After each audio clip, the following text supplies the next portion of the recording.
Greetings, critters. It's Fox here, and welcome to my Burrow of Thoughts, aka my channel, where we talk about everything spooky.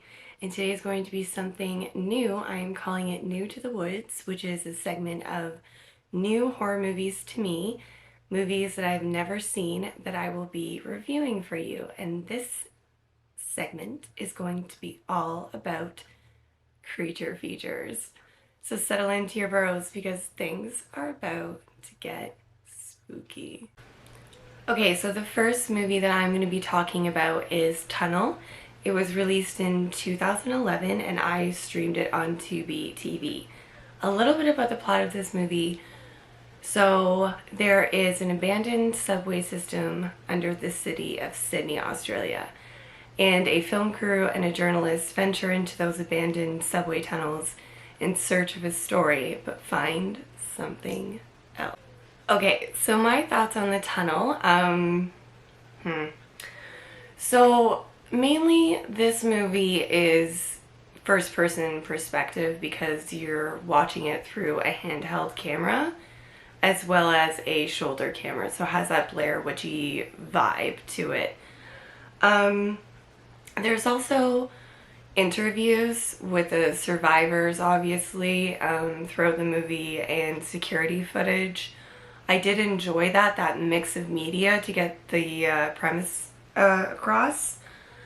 However, the characters and acting just lacked luster for me. Like, they were standard. You had your people that didn't like each other because, you know, they wanted to further their own career, and then you had the people that have been working together for so long that they are now friends. So you have that group dynamic and the breakdown of it and the I hate you and where's my friend kind of situations. Really focused on that, and a lot of cardio. There's a lot of running in this movie, and with the way that they did the cinematography while they're in the tunnels with the handheld and the shoulder camera, it was so jarring.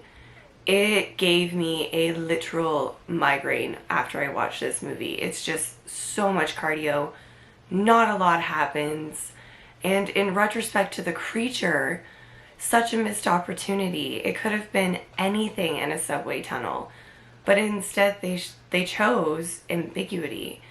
And not in a good way. This was a very simple, under budget movie, clearly, but when I watch a creature feature and all I see is a blurry image, I don't know what the creature is doing to people. I don't know how they attack.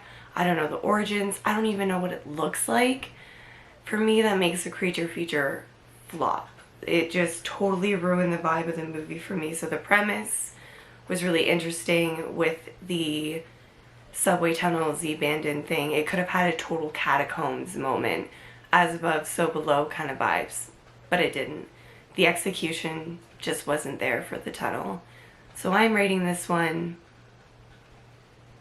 tail out of 5.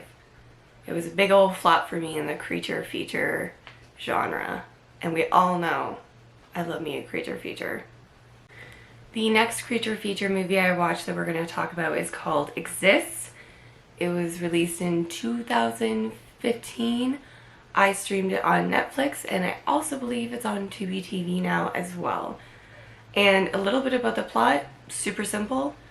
A group go to a cabin to go camping to, you know, let loose, and they stumble into the hunting grounds of a Sasquatch.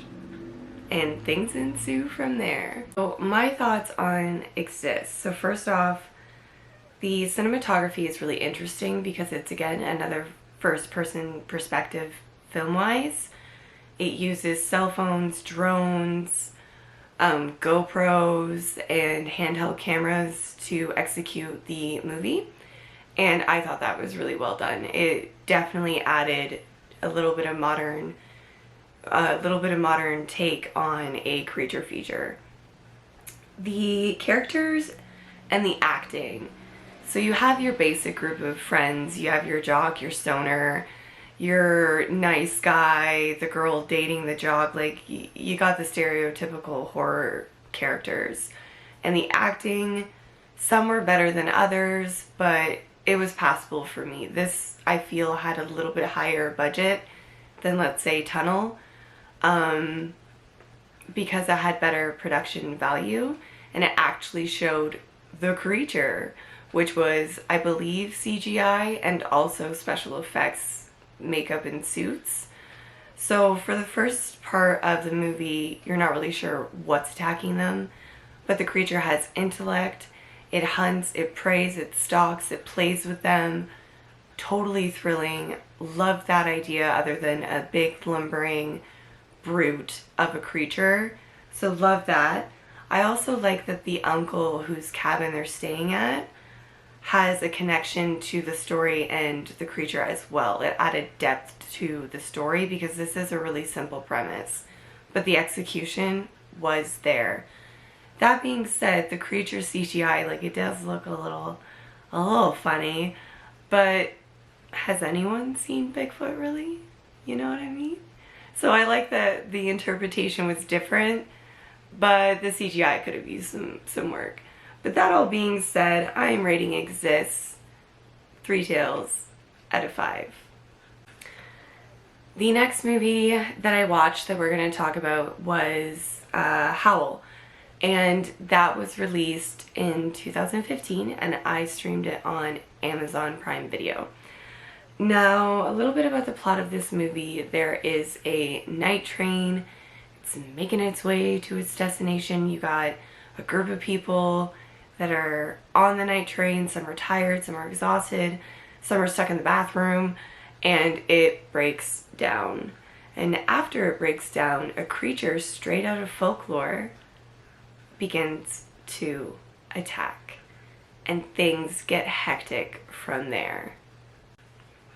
So this movie is a straight up horror movie. It's not a first person perspective.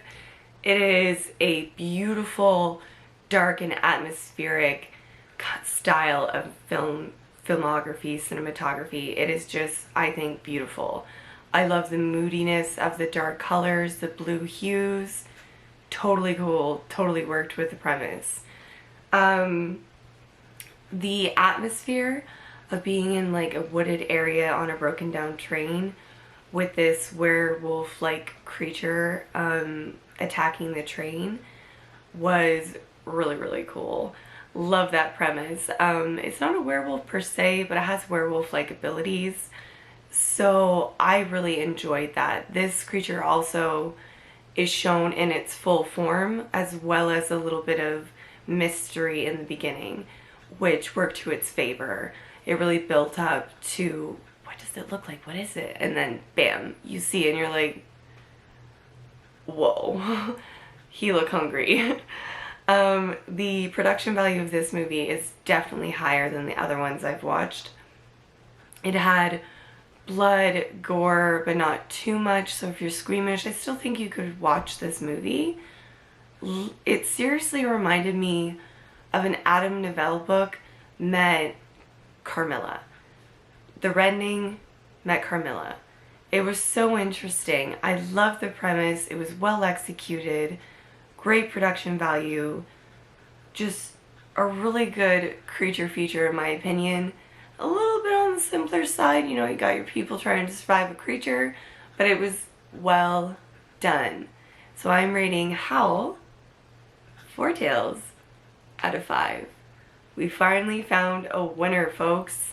Okay, so the next creature feature I'm going to be talking about is called Wendigo? Yeah, that's how I'm just gonna say it. Wendigo. It was released in 2022 and it is on Prime for streaming. A little bit about what this is about.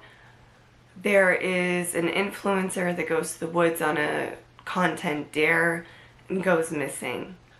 And that leads to some other content creators going to look for him. But in actuality, they just need content themselves, and they figure piggybacking off this bigger creator with a bigger audience will be their way into success. But they don't find what they're looking for. What they find instead is beyond anyone's imagination. Okay, so my thoughts on this movie, Wendigo. It's spelled Wendingo. That is the title of the movie. And it is on Prime. Once again, that's where I streamed it. So my thoughts on this movie, it is another first person perspective. You have these content creators, so naturally they're all going to have different types of cameras and use them, and you're going to see everybody's footage, kind of like a multiple points of perspective book. You're seeing this story through everyone's eyes as it progresses, which I do tend to love, but because the characters are so unlikable, I wanted to break every single one of their cameras and leave them out in the woods. Really irritating. And what was more irritating was the acting. It wasn't overly great. I think this was a more low budget film. I'm not 100% sure, but the acting wasn't there. They were all really irritating. There was even one moment where it felt very Blair Witch vibed, leaned on. It leaned on it so heavily they get lost. And then one girl screams at another guy, "It's all your fault." That's straight out of Blair Witch. We get lost, it's all your fault. Like, there's using a movie as inspiration, and then there's leaning too heavily on it, and I think they lean too heavily on the Blair Witch vibe, which was a shame, because the creature element in this movie was super cool. I loved its abilities, its way of attacking, its appearance, like everything about it, I loved. The production value was there as well, so the appearance of the creatures were just great. Love that. That is what I'm here for in a creature feature. I want the origin story, I want there to be blood, and I want everything. I love creature features. I love them. I love them. So that all being said, Wendigo, I am rating 3 tails out of 5. Would have been a 4, but the acting really irritated me. Really irritated me, and I just couldn't get past it. So again, Wendigo, 3 tails out of 5. The next and the last creature feature we will be talking about today is Jeepers Creepers Reborn. What this movie is about is the same premise, comes back to feed. The only difference is, instead of free range hunting, his meals are being brought to him. Okay, so my thoughts on Jeepers Creepers Reborn. First off, I love the first one so much. It was one of the first horror movies I ever was allowed to watch. Oh, it means so much to me. And the second one I think was pretty well done for an installment, a continuation of the story. I loved it. This one, let's just get into it. The cinematography, the filming style is your classic horror movie style. Professional cameras, good production value, money spent on this movie. The characters and acting are good. They are good. You have good diversity. You have people that know each other and don't know each other that have been entrapped for him to feed upon, and I really found that intriguing. And the twist of this movie with the whole reason of why he's being brought his meals was really interesting as well. The only gripe I really had with this movie was I preferred the original when he free-ranged hunted. I liked him stalking and making them fearful instead of tracking them down in a house. And the costume felt like it was a little different this time. Maybe because it was different lighting and it wasn't at nightfall or in a cornfield where he's constantly running and flying. You literally saw the creature of Jeepers Creepers this time, and the costume is really cool. I love it.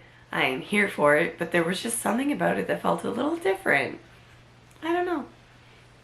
Anyway, so the premise and the execution obviously is there for this film. Even if I didn't like the whole entrapment vibe, the movie was decent. It was decent. And I think if you love Jeepers Creepers, it's worth a watch. Even if you're like me and you're like, it's just missing that original vibe of fear. You're gonna feel like me, subpar. So that all being said, I'm rating this 3 tails out of 5. Jeepers Creepers Reborn. You weren't terrible, but you weren't great. And there's so much potential to be great with Jeepers Creepers because the first and second one are so good. Don't mess with the good thing. Let him hunt free range. Well, critters, that's all from this Den of Frights today. Thank you so much for being here and watching and your support. I really appreciate it. It means the whole wide and wild wilderness to me, critters. It really does.